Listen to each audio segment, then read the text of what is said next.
So are we saying anything or what? Oh, just wait for DNA. What are you waiting on me for? No, I thought you were waiting for everyone's approval for the fucking podcast to be like, okay, It's been recording for 5 minutes. Yeah, I told you. Everybody's just sitting there waiting for the hour to start.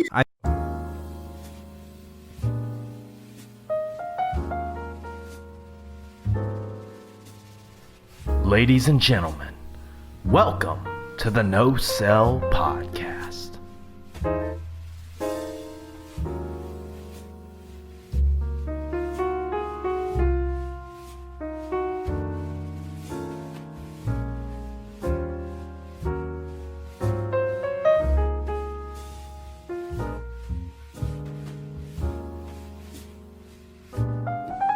Hello, ladies and gentlemen. Welcome to what is hopefully going to be a long series. That is a really piss poor fucking intro. Hello, everybody. Welcome to the No Cell Podcast, where we don't lay down even when we're sleeping. Let's talk wrestling. Today, I'm going to be joined by my good friends Omega, Octo, and Kingdom, and we're going to be talking about our favorite aspects of wrestling with you here on a weekly to bi-weekly basis, whichever we can fucking manage. So let's get into introductions and start introducing everybody here. Alrighty, well, cool. So hello, ladies and gentlemen. You, of course, heard me from before I was rudely interrupted. Goddamn. Go. Yeah, hello. My name is Omega. I've been watching wrestling since 2006. I kind of watch wrestling nowadays, but mainly Japan stuff because WWE's been fucking shaky. And I think favorite wrestler ever was, no, I've got to say Undertaker. And out of all the clips I've ever seen in wrestling, I've got to say my favorite wrestling moment has to be the Paul Heyman shoot promo on Vince McMahon. Very nice. Very nice. I like the Paul Heyman shoot. I definitely enjoyed that. It felt like real, like there was good emotion to it, and that's what I love about Paul Heyman. He is such a great orator. Oh yeah, like just what he says in his interview in Inside the Ropes, he always said that the whole purpose of a shoot promo is not necessarily shooting it all the way, but it's to really say a topic that's really going to get in the hearts of the fans and then manipulate it into a story. And out of anyone in the business, like Paul Heyman is one of the best at it. So, so Kingdom, you want to go next? Yes, my name is Kingdom, and no relation to the United Kingdom. I'm Australian. Just to get that clarification, because some people That's worse. hear my accent and they think it's a United Kingdom. I'm Australian. Just to get that clarified. So am I. And I started watching wrestling probably early 2000s, like right just as the Attitude Era sort of ended. And so I grew up basically watching the Ruthless Aggression. So, my favorite wrestler of all time, is that what we're doing? My favorite wrestler moment? Your favorite wrestler and your favorite wrestling moment, yeah. Right, so I'll go with the moment first. Has to be the closing of WrestleMania 20 with Eddie Guerrero and Redacted, hugging at the end of it. Such a great moment, great storytelling for both men. And, yeah. Favorite wrestler, was it? Yeah. Yeah. Favorite wrestler, God, would have to be Redacted from that moment. All right. That's your favorite wrestler, right? Here comes the entrance music of Let's Octo. just call him Crispy Lettuce. All right. Yeah. All right. Your favorite wrestler, Crispy Lettuce. What about you, Octo? I've been watching wrestling since 2010. So basically, when everybody says wrestling was kind of uncool, that's when I started. As everybody probably that starts watching wrestling these days, I've watched WWE first. So one of my first favorite wrestlers were The Undertaker. CM Punk was one of my favorites as well. That was also before the whole Best in the World thing, when he was still doing the Straight Edge Society deal. That was also, that was where I kind of started, and that was, and Punk was already one of my favorites there. Edge as well. So you could say one of all of these people that were on SmackDown around the 2009 and 10s, like those were my favorites. We didn't have Raw over here in Germany for like free television, so I only had SmackDown to watch, which is great. It was just an hour long, so that was the best times of watching wrestling. My favorite moments, that's a good question. What's my favorite moment ever in wrestling? Well, the CM Punk one, winning his WWE title at Money in the Bank 2011, was probably one of the memories that I have still very great falling in mind. Think what else? Like Daniel Bryan winning the WWE title at WrestleMania 30 was also a very great moment. So those two, I think, would be one of my number one moments as a wrestling fan. Well, let me think about it. I think. Oh, if I was going to say how long I've been watching wrestling, I think the first time I watched wrestling was probably in like 1988 or 1989. I was only like 3 or 4 years old, and I remember watching like Hulk Hogan and Ultimate Warrior and all those guys like back in the day, and it was great. But if I had to pick a favorite wrestler, I'd probably go with Steve Austin. Like, just everything about Steve Austin at that time, he was white hot. He was absolutely on top. Nobody could touch him in terms of popularity, in terms of sales, nobody. And strangely enough, though, if I had to pick a favorite wrestling moment, it doesn't involve... Well, it did, but it didn't. It was the night that Mick Foley won the world title for the first time. It's just such a great moment because Vince is hamming it up. You know, Austin comes out, helps Foley out. He like clobbers the fucking Rock with a chair, and then throws Foley on top of him. And then you got Vince hamming it up, and it's just one of those moments. You just had like this whole cast of characters. You had the whole dynamic with DX kind of playing backup for Mick Foley, and then you have The Rock, who's joined the corporation at that time. It was just at the key moment of the Attitude Era. That to me is one of the defining moments of that time, when a guy who came in and he was basically like just fodder for the Undertaker. Like, he was the only guy. His whole job was to have matches with the Undertaker at first, and he got pushed up the card to the point he became world champion.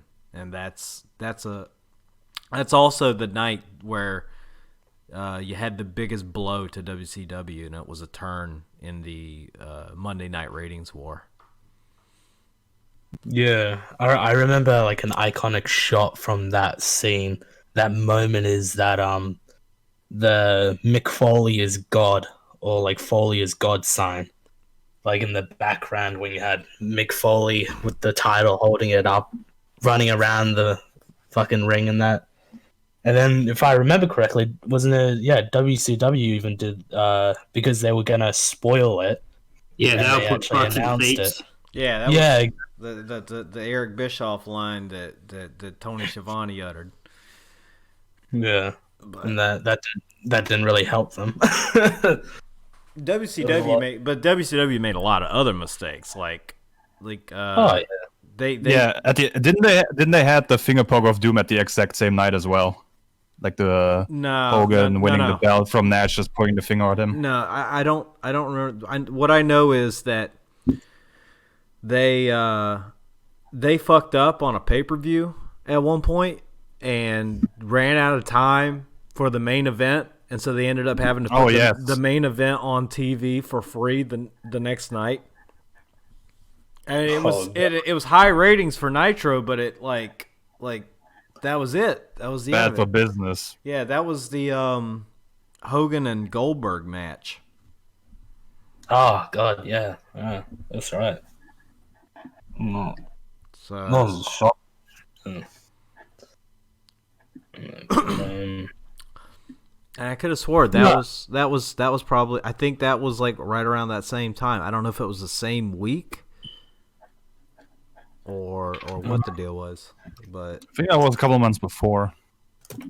I can't. I don't have an exact timeline for it, but It's a long time ago. yeah, but and then shortly after, Vince Russo came in and saved the company. yeah, saved it from ever having to do business again. Yeah. yeah. I mean, to keep let's be honest, guys. Like WCW is doomed. It was doomed. Even if it was the top wrestling company, it was fucking doomed, because the people who ran Time Warner and ran AOL and all that shit when they merged, they didn't want a wrestling show. Yeah, exactly. They actively tried to get rid of it. I think that's an uphill battle even since it, formed. They did not want wrestling. Well, the only Even reason when it was at its peak, it didn't want wrestling. Well, the only reason it even existed to begin with is because of Ted Turner. Because Ted Turner was a big wrestling fan, and he had wrestling to make his own business. Yeah, wrestling had been one of the shows that had propelled him into the status that he had. So yeah, he was very also. loyal. I just wanted to confirm. Yes, Octo, you are correct. The finger poke of doom did happen on the same night. Okay. So There you go. There you go. You had Foley winning the WWF Championship in WWE, and then you had Hulk Hogan pointing out a finger.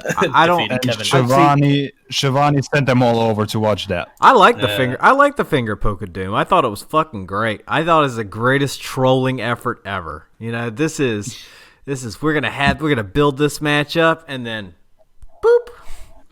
Yeah, it's actually really good storyline wise, because Nash and Hogan were always buddies and shit, so they weren't gonna fucking go a full out match and hurt each other. The only problem, I believe, was they were in the Georgia Dome, and I think everybody, and this was still a time when Goldberg was fucking hot, and it came off Goldberg losing his streak. I think that was the problem with it. Like, I think if you could have done it nowadays, nobody would care. Maybe a lot of people would have laughed at it as well. But back then, Goldberg was fucking hot, and they put the belt away from him, and then they did this. I disagree. If it happened now, people would still be as angry as back then. I think if they had WWE marks would fucking love it. I tell you right now. Here's what I think. Right?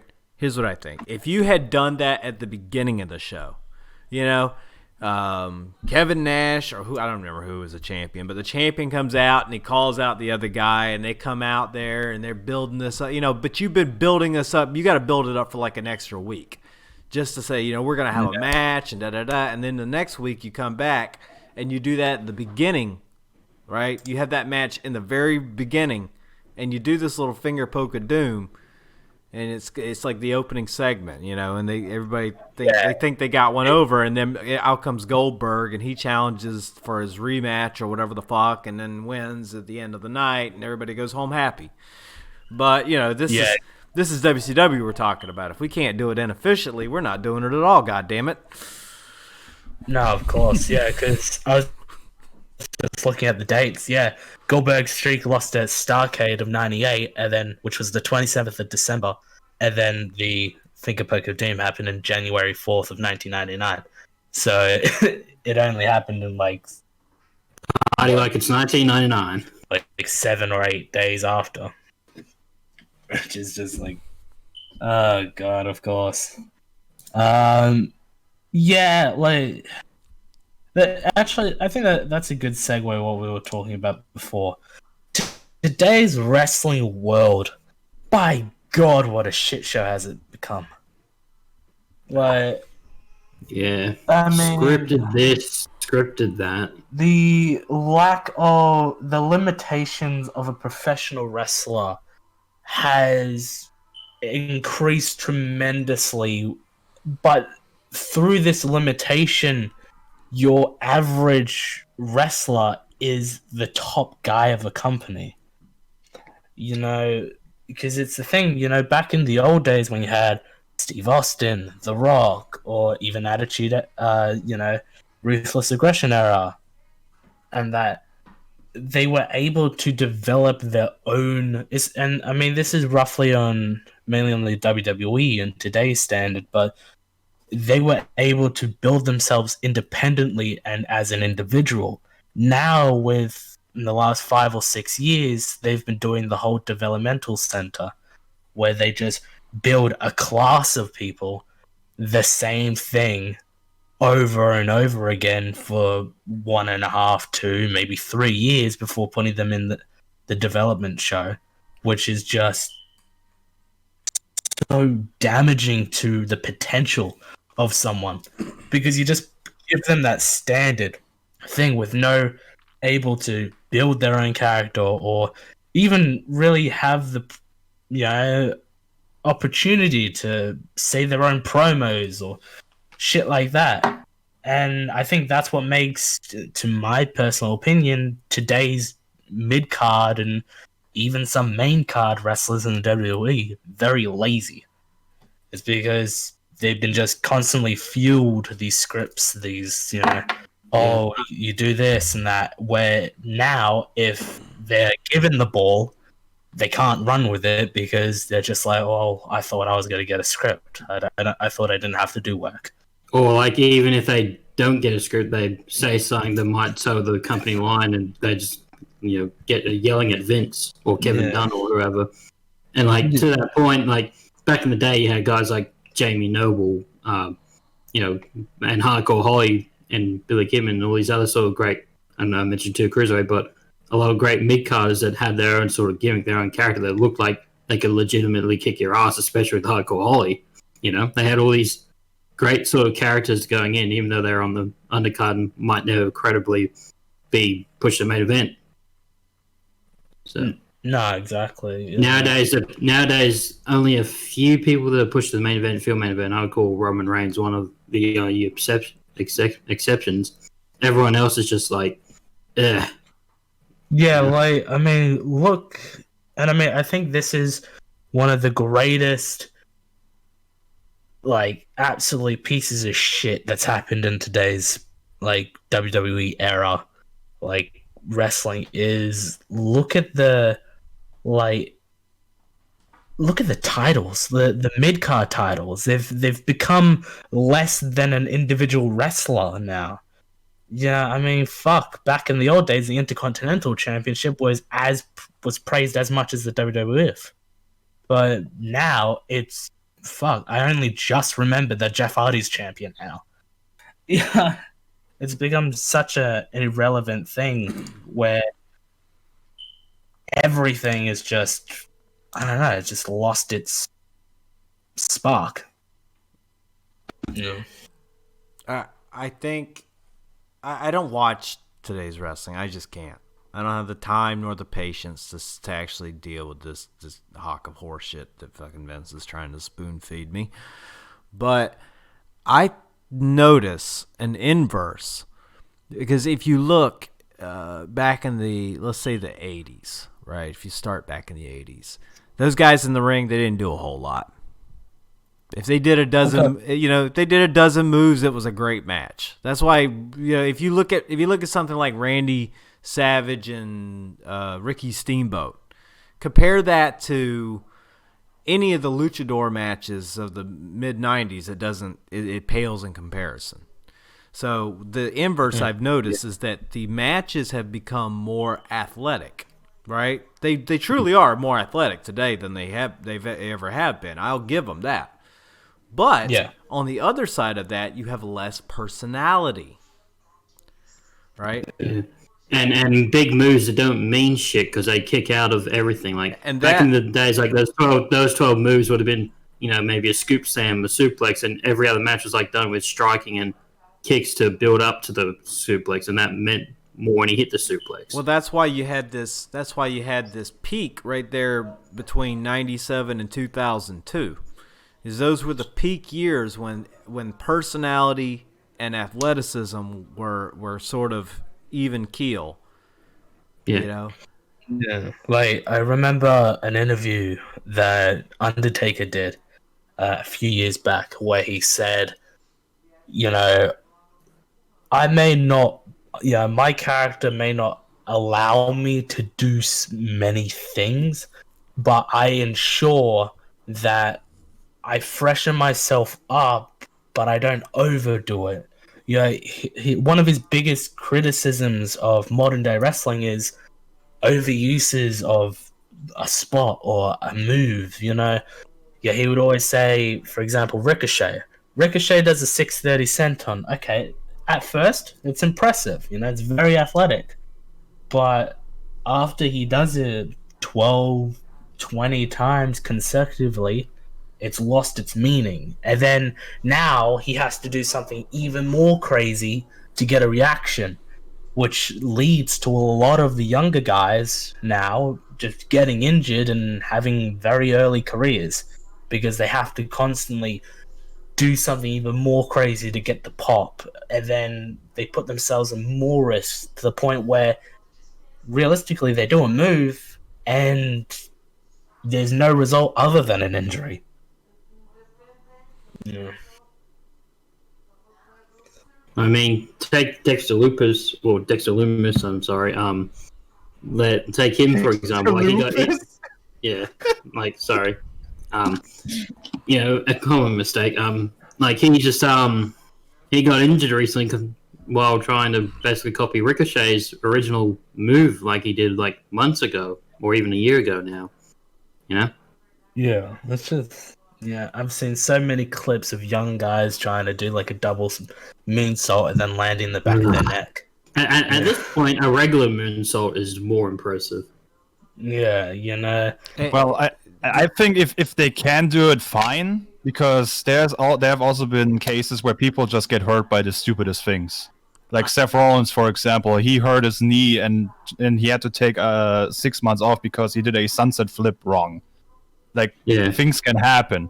Of course, I'm I don't know. I'm a little bit conflicted with this thing. Like, yes, I think there's a lot of moves out there that are just overused, like the Canadian Destroyer, for example. I've seen it. I'm seeing now everywhere, like the super kick as well. Yeah, suicide dive everywhere. Yeah, suicide dive is a part at the beginning of the match, and then they go to commercial. That's like literally what they do on Raw these days with a Seth Rollins match, for example. He does a suicide dive, and then it's time for the commercial break.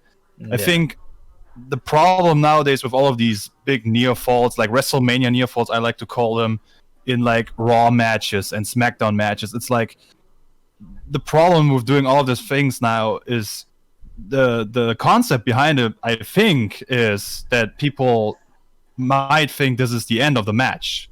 Like, let's say the Undertaker let's say Undertaker wrestles on SmackDown, he does the tombstone in like 10 minutes, his first tombstone. And then somebody kicks out and everybody's like, oh my god, he kicked out of the tombstone. But, like, I think the first guy that ever, like, that I realized kicked out of the tombstone was Shawn Michaels in the first Undertaker match. Maybe somebody kicked out of the tombstone before, but... Well, it was Kane. The reaction was so huge that everybody could not believe it. And so what Undertaker matches were after that there was at least one tombstone where everybody kicked out. I think even Bray Wyatt kicked out of the fucking tombstone in their WrestleMania match, if I remember correctly. Yeah. And it was like when he did the first tombstone, everybody was just like, yeah, he's going to kick out. So it's getting your unpredictability that I think is the goal here is getting predictable. Yeah. I think it's just that is a good point though. The finisher should be the finish of the match. Like if you overdo something, if you do it again and again and again, okay, it's like there's a of course there's a story about a guy who's walking through a war-torn country and he comes across this child dead in a pit from a bomb, and he falls to his knees and he cries and oh dear God, and he's tearing his clothes. How could this happen? This is terrible. And he finally composes himself and he gets up and he walks down the road and he sees a pit and there's 3 dead girls. he feels bad, like he's upset, but he's not going into hysterics like he was before. And so he eventually composes himself and walks down the road, and by the time he gets down to when there's 10, 20, 30 kids, he doesn't even care. He just keeps walking. You get numb to it. You just get numb to it. Like it doesn't excite you to see someone do a suicide dive anymore because everybody and their fucking brother does it, and they all get up, so it doesn't fucking mean anything. Yeah, like it's fucking stupid. Like, I think I agree with what Octo was saying before of like, perfect analogy of the Undertaker's tombstone. See, I've always had my questions on it because they did it so well, like, before Shawn Michaels. Because before Shawn Michaels, there were two other people that kicked out of the tombstone. There was Kane at WrestleMania 14, and then there was Batista at the Hell in a Cell match. And I believe it was SummerSlam or No Mercy or something. But you looked at the year gap between the two, it was 10 years. Well, I mean, we're talking about people who kicked out of the tombstone. I mean, technically, Kane kicked out of 2 tombstones at WrestleMania 14. Yeah, but like at least the gimmick saved it. Yeah, I mean, it was at the red hot, peak of Kane as a demonic monster who just didn't even do a match. He would just show up in the middle of other people's matches and just destroy everyone. So at least the gimmick saved that moment and wasn't very... it wasn't like, oh, he kicked out again, oh my god, whatever. It was actually like, shit, of course, he is the demon brother of the fucking Undertaker. He's literally the boss. He was the boss villain of fucking 1997. I'm just trying. I'm trying to rack my brain to think. Was there anybody else who kicked out of the tombstone? But I can't. Yes, I can't like, recall. If I remember correctly, there's been 8 people or 9 people have kicked out of it throughout the career. It was Kane, Batista, Shawn Michaels, Triple H, Brock Lesnar, Bray Wyatt, Edge, but I mean that was after the fucking longest ever run from a referee at WrestleMania 24. And then I think Goldberg at Saudi Arabia. I don't know. I didn't see that match, but if I remember correctly, Taker hit a tombstone on Goldberg, and I remember it ending in a chokeslam. I only remember the jackhammer or whatever the fuck Goldberg would call that. Brainbuster 3 for you WWE 2K19 players. I just remember not watching the match at all.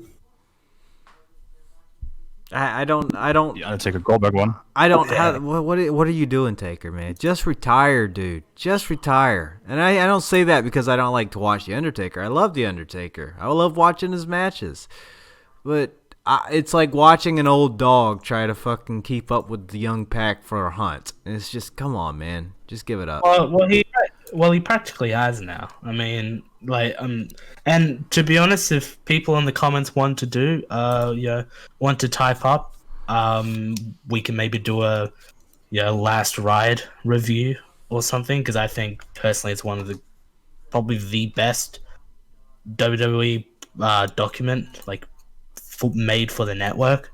Practically after his match, Taker's WrestleMania match against AJ, he practically like, that's it.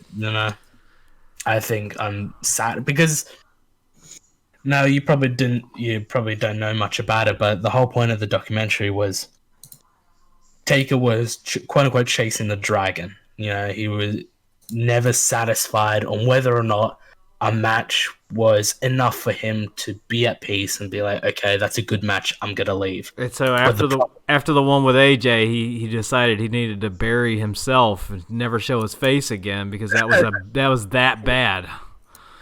No. It was a good. I personally like it a lot. But like before, because this really started WrestleMania 33. Because Taker agreed to do the documentary because he thought WrestleMania 33 was going to be his final match.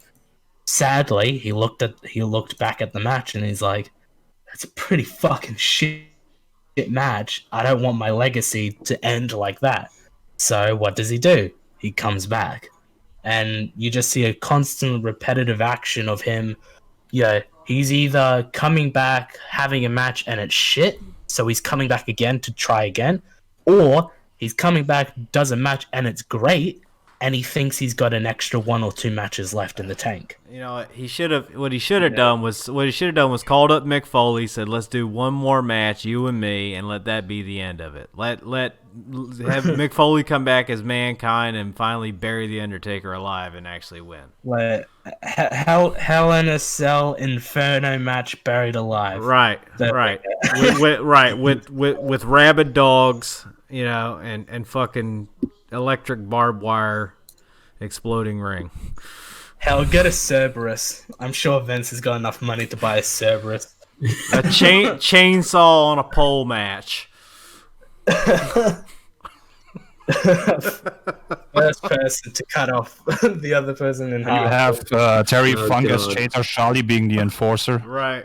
Yeah, the referee. Yeah, As that'd be fucking great. as a little payback, as Mick Foley reaches up for the chainsaw, Terry just reaches down and cuts his head off, and then Taker pins it for the 3.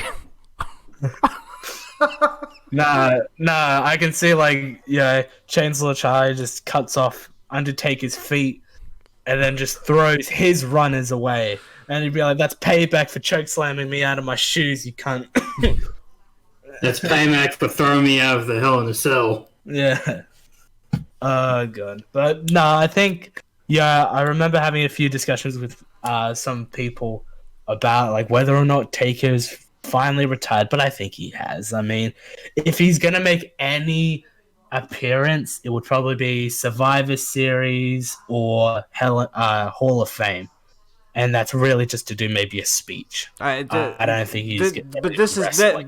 But this again is the reason why I would like him. I would appreciate it if he would just retire. That way he doesn't run down his. It's the opposite of what he thinks. If you quit while you're ahead, then you don't run down your legacy. If you hang around like fucking like Ric Flair for an extra 40 years after your first retirement, then you run down your legacy.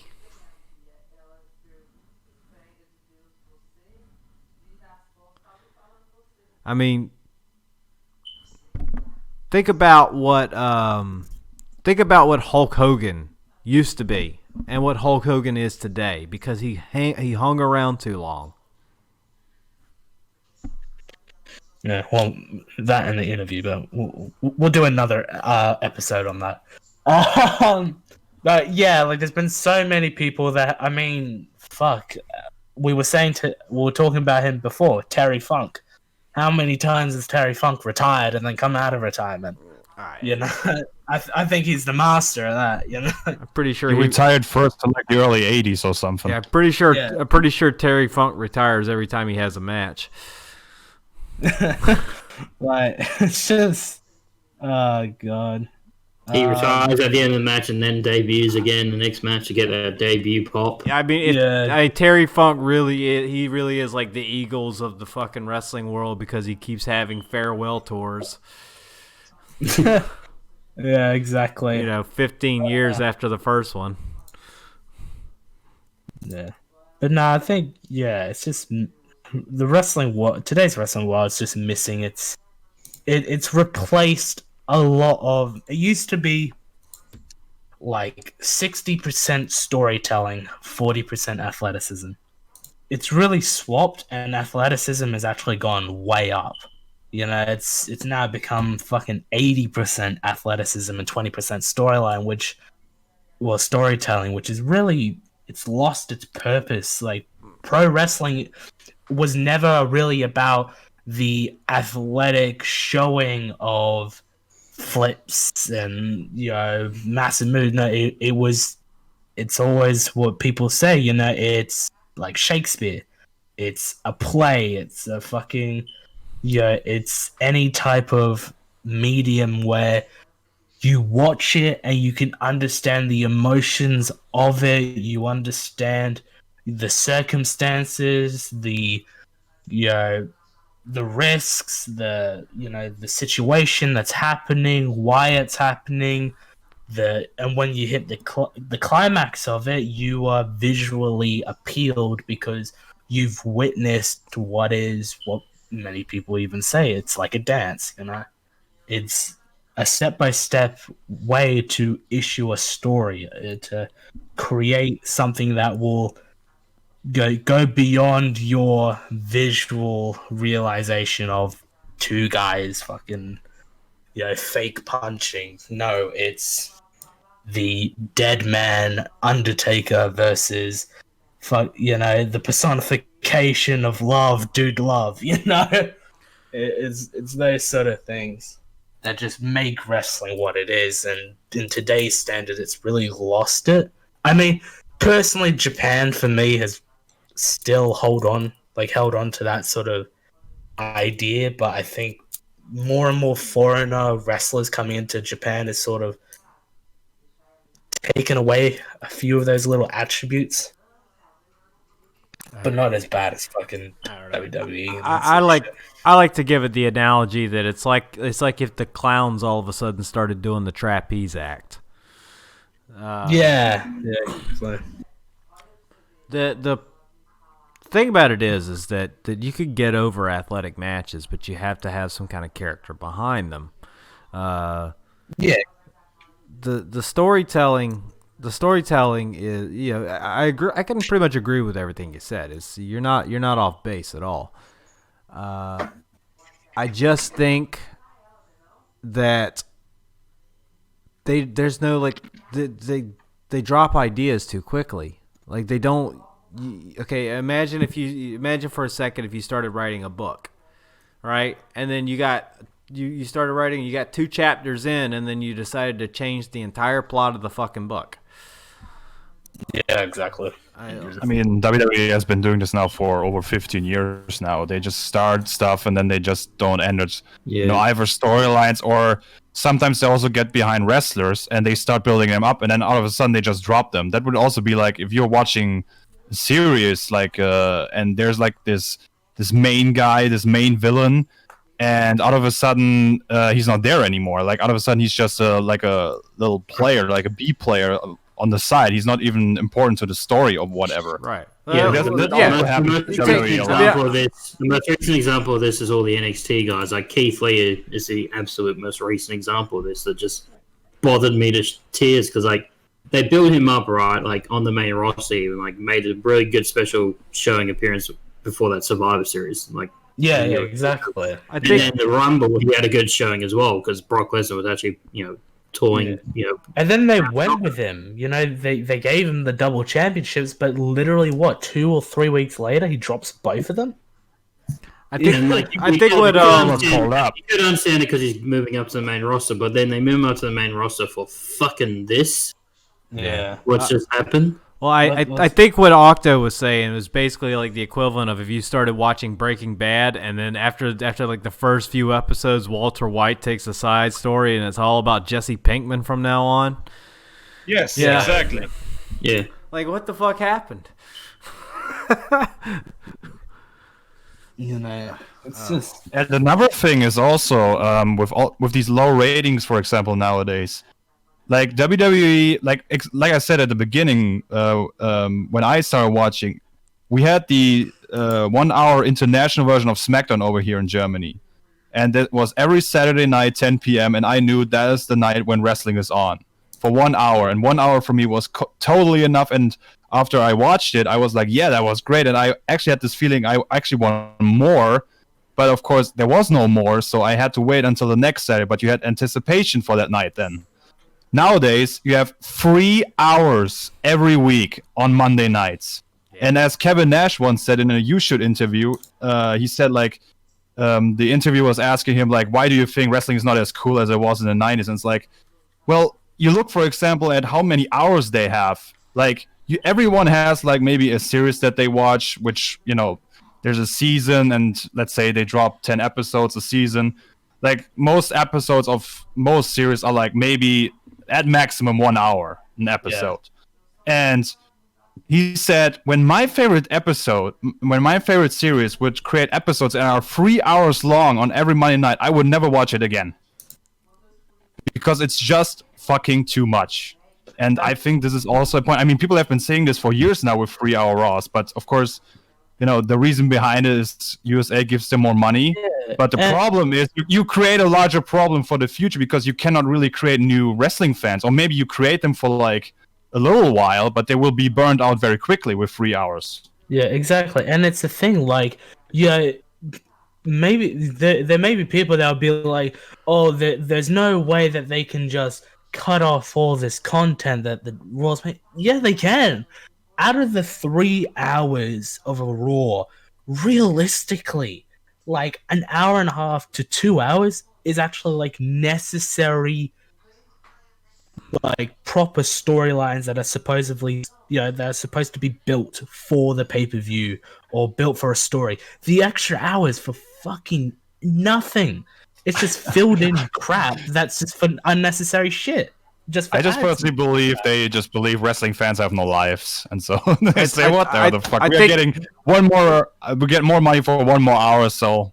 And wrestling fans have no lives, so there you go. I think what happened is that they wanted that extra hour so that so that the Hollywood writers, the TV writers that Stephanie hired, they could put them to good use. Yeah. Having I don't know, Bray Wyatt come out in a thong and dance for everybody for whatever goofy reason. I don't know. I have no idea. Or doing magic. Like a couple years ago, they actually tried to make Bray Wyatt the new Undertaker. How about remember what was it, 2014, when fucking Adam Rose was a part of the mid card, and like you would have like a good 20 minutes of Adam Rose and like the fucking bunny. Remember that was a storyline that was filling up Raws and that. I heard that was fucking stupid. So we can agree, we can all agree that wrestling is pretty terrible. But is there hope? Is there hope? Could we see wrestling return to a new golden era? Yes, but we need to hire Jim Cornette to a national promotion. Oh, Jesus, no. Well, there's one problem, though, the cancel culture of Twitter. Oh, yeah. That one will also make sure that he will never get a job anywhere anymore. And the other thing is, if he comes in, Vince Russo will probably follow. I don't think wrestling in its current state has a future. I think that in order for sports entertainment has a future. I think that in order for wrestling to survive, WWE has to die. Yeah, I sort of agree. I believe personally that what's someone said this before, like, it's a common phrase that people say. It's like nothing explodes an idea or anything more than competition. So you get rid of the biggest juggernaut that's realistically holding all of America. Let's be honest, all of American professional wrestling in hostage. Like, you have this massive juggernaut that's taken over the television, and that's the biggest thing. Television is the market of today's era. It's television and it's the internet. You're able to control both of them. Well, you should be able. I'll put it like this. Imagine if the landscape was the equivalent of the Big Show versus a bunch of midgets, right? Vanilla midgets at that. All right, it's Big Show versus vanilla midgets. Who do you think will win, the Big Show or the bunch of midgets? All right, so if once the Big Show's taken out, and then the midgets can all fight amongst themselves, now it's interesting. Now you have a trash fire. Now they can take shots at each other. They can have real rivalries. You can actually have a conflict and a war instead of it's just Dixie Carter's retarded ass buys a wrestling company and then brings in every failure from WCW to run it into the ground. Yeah, including Vince Russo. I think Jim Cornette said it best. I think one time he said, "Dixie Carter learned wrestling from the failures." I believe is what he said, and that's basically true. Like she fired everybody besides guys like Vince Russo, who maybe in the Attitude Era when he gave like 100 ideas and Vince McMahon picked 5 of them who were decent or good and turned them in the way that the story would come out great. And then he went to WCW without a filter, and of course he just ran that fucking shit to the ground. So Actually, coming to that TNA, Vince Russo. Actually, there was a filter called Standards and Practices. yeah, I was gonna say that he did have a filter, but he didn't have anybody to really challenge. He didn't have someone to mold those ideas, right? Yeah, exactly. And it's just that, like, what I in the hopes for the wrestling world to really hit the restart button is you need WWE to fall, you need territories to come back at it. NWA Power, let's be honest, there was hype for it, but now it's died. ROH has been dead for fucking at least 7 years. And the same factor and the similar story behind both of them. Cornette leaving. But that's the other thing, right? You can't have this national TV shit you can't do that anymore. You can't try to be a big international fucking company. It has to be territories that are confined to territories. It's gonna have to be small promotion. Yeah, I would believe personally that the wrestling world, just wrestling in general, would be a lot more successful in a territorial phase than it would with the one juggernaut being an international company. The reason why is because you have territories, you have committed fans, you have fans that will dispute against each other. You'll have a massive communication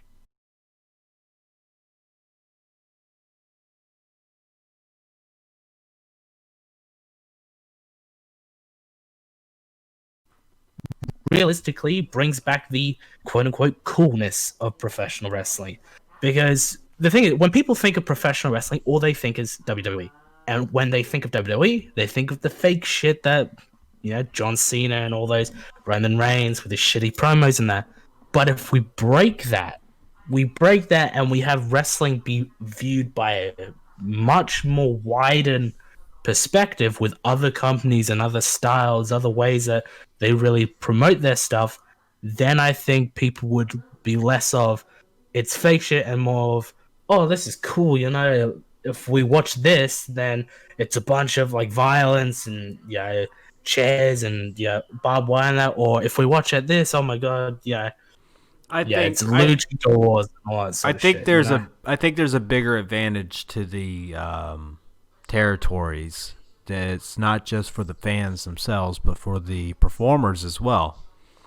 Because we live in the age of the internet. Oh, 100%.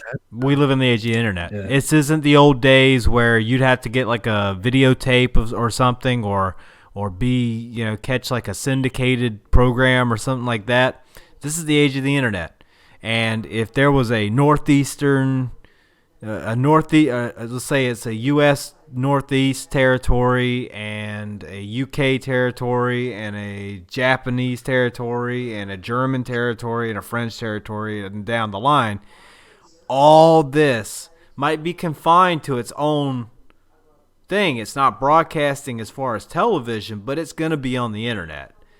And fans will learn names as people leave territories to move around to other ones. A perfect example of this is the UK scene. I mean, for a good decade, a half, maybe 2 decades, it's been that territorial area where it's ICW, Progress, WXW in Europe, and all these other places, and it's just really popped because it's not of a case where it's just like we have the one thing to watch. No, there's a widened perspective. And a lot of people nowadays who are wrestling fans have got exposed to that medium, to that area, and have gotten used to people like Will Ospreay and Marty Skrull and Walter and all, Tyler Bate, Pete Dunne, all of those UK guys, because through the territories they were able to individually build themselves up by using what they have around them, which is social media and the internet. Yeah. Yeah. No. Now this is a unique question. Out of, say for example, let's be hypothetical. WWE falls. What right now would be the number one wrestling company of the world?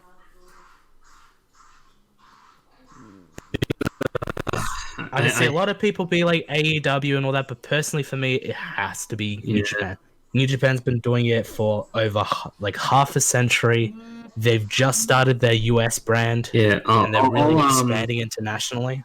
I'll say with that, it will take a year or two for it to really kick off, because people will be like, WWE's gone, what the hell? It's like an apocalypse. If WWE was to fall, New Japan needs a couple of years to really expand. I mean in both, like, in terms of massive pop culture, when people think of wrestling, they think, oh, WWE, that fake shit, as you, I think, mentioned before, but, like, the pop culture landscape in terms of that would take a couple of years for them to see wrestling involved. So, like, that I can see, like, yes, the WWE fans currently would move to AEW. Like, that's a good, but in terms of the wide stream recognition, it's going to take even AEW with those fans stealing and, a couple of years, especially with the, New Japan on the heels. Here's my question.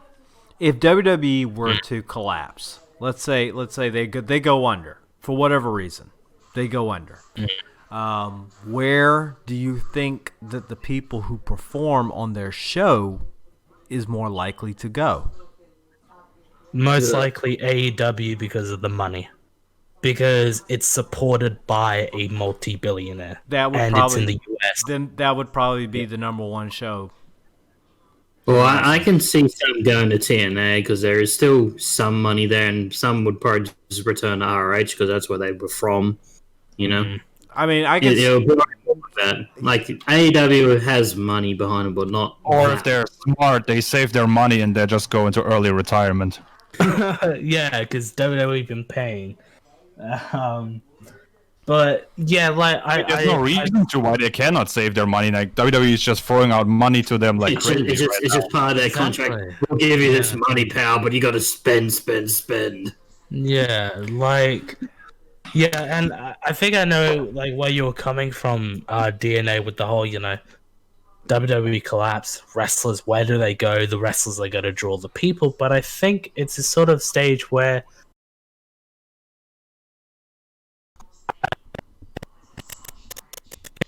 even with the followings of the wrestlers, I think, WWE, for, let's be honest, for about a decade now, has had one style that's been really drilled into the WWE fan.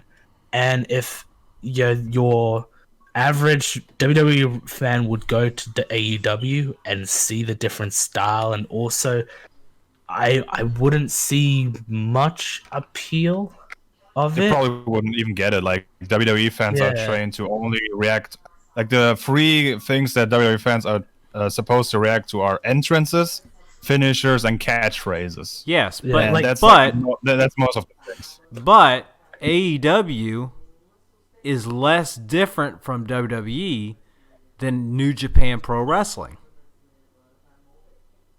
True, but would people still maybe be appealed by it, since they no longer have the wall, that's fucking covering everything from behind? When that wall is taken down, would they look at the appeal of this is different? I mean, there's always a joke, when a person says wrestling's fake, let them watch a Minoru Suzuki match. It's those sort of thing where I think the different styles, and I think even, yes, it's Japanese, and I don't think many Americans and WWE fans would watch it just for the simple fact of, well, it's Japanese, I can't understand it. What's the point? I think they would watch it, but you're only going to get certain kinds of fans who are willing to watch a Japanese match. Like your casual, run-of-the-mill jabroni fan who started watching around the John Cena era when they were like 30. You know, fucking, they're not going to watch New Japan Pro Wrestling. They're not really into wrestling so much as they're just into WWE.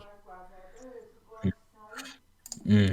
And I think, I think one question that needs to be really talked about is, okay, the wrestlers, where would the wrestlers go? But at the same time, out of all the wrestlers, which ones will actually be taken? You know, I can see because remember, WWE's roster itself is fucking huge. I don't see AEW or New Japan hiring fucking 20 people at once just for the sake of they were in WWE. No, it'll be just like when WCW went under. They'll take the top guys, maybe a few mid carders, the rest get shelved. Yeah, and that's that. Yeah, out of, even though like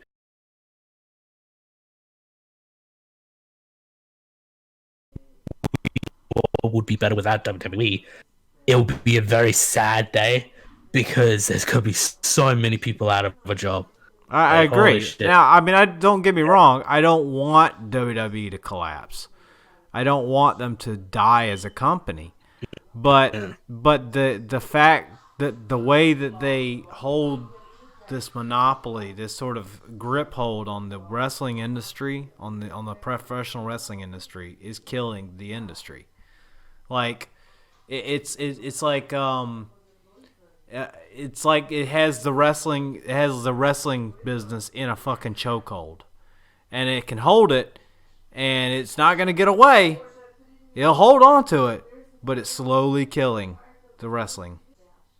Yeah, I think that's a great way to say. Sorry. The Discord is shit. All right, go ahead. Difficulties. Yeah.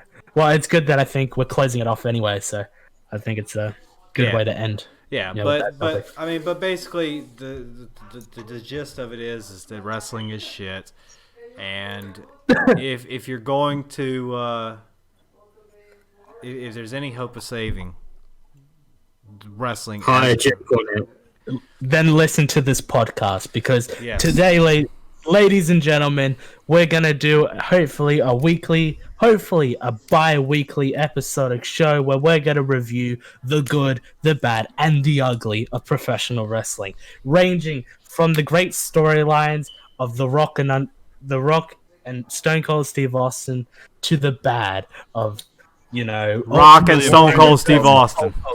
Yes, exactly. The crowbar. And then, of course, the weird, with the infamous Yeti and all your favorite other absolutely wacky characters. We're going to be looking at a lot of wrestling stuff. If you've got any suggestions, send us a link. Send us leave a comment in the bottom. We'll check it out. If it's something good that, try to get us something good. But if it's something good, we'll watch it together. We'll listen to it together. We'll read it together. Whatever it takes, we're going to talk about wrestling and maybe a whole lot of other things.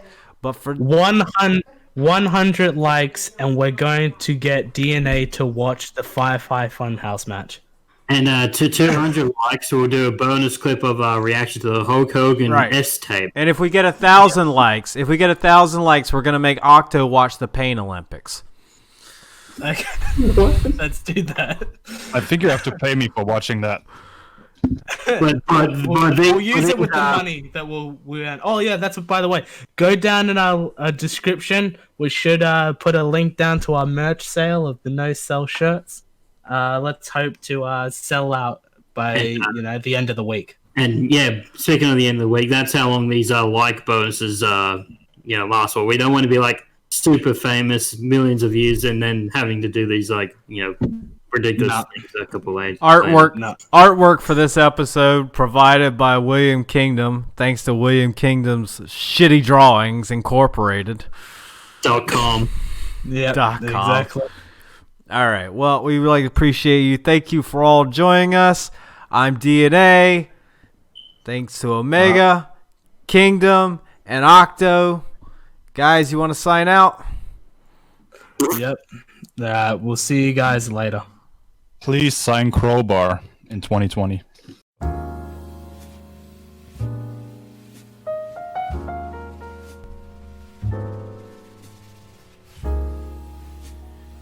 You've been watching the No Cell Podcast.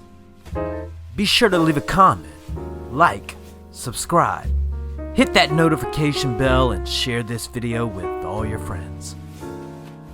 If you have a suggestion for a topic for us to discuss, put it in the comments or tweet it at us. Twitter link is in the description. Thanks for watching, and we'll see you next time on the No Cell